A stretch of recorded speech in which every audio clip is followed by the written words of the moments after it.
Morning, જય અંબે. વિદ્યાર્થી મિત્રો, આજે આપણે પાંદડાની સમજ મેળવવાના છે. શેની સમજ મેળવવાના છે? પાંદડા.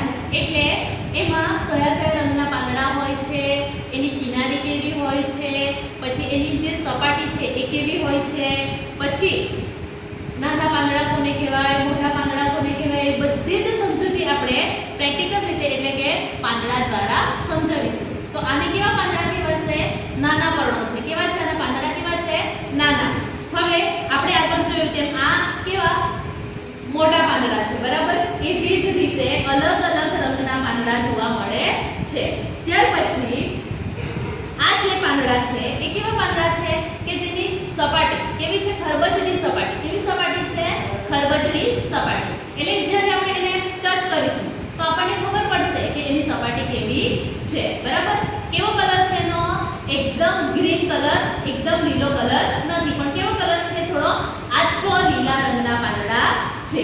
એવી જ રીતે આ પાંદડાનો રંગ કયો છે? હા, તો એ રીતે અલગ અલગ રંગના પાંદડા જોવા મળે છે.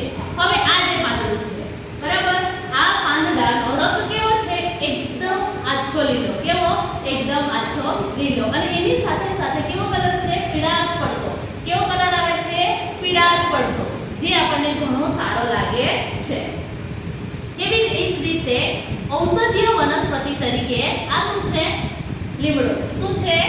લીમડો. હવે એ લીમડાની કિનારી જુઓ. એના પાનની કિનારી કેવી છે? કરવત જેવી. કેવી છે?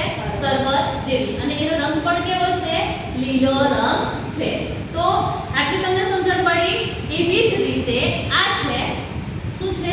લીમડીના પાન. શાના પાન છે? લીમડીના પાન. એની સ્મેલ લેવી, એની સુગંધ લેવી આપણને બધાને ગમે છે. એવી જ રીતે કેટલાક જે પાન છે કે જેને આપણે ઔષધિ તરીકે વાપરીએ છીએ. લીમડો, તુલસી, આ બધા ઔષધીય વનસ્પતિ કહેવાય. સમજણ પડી?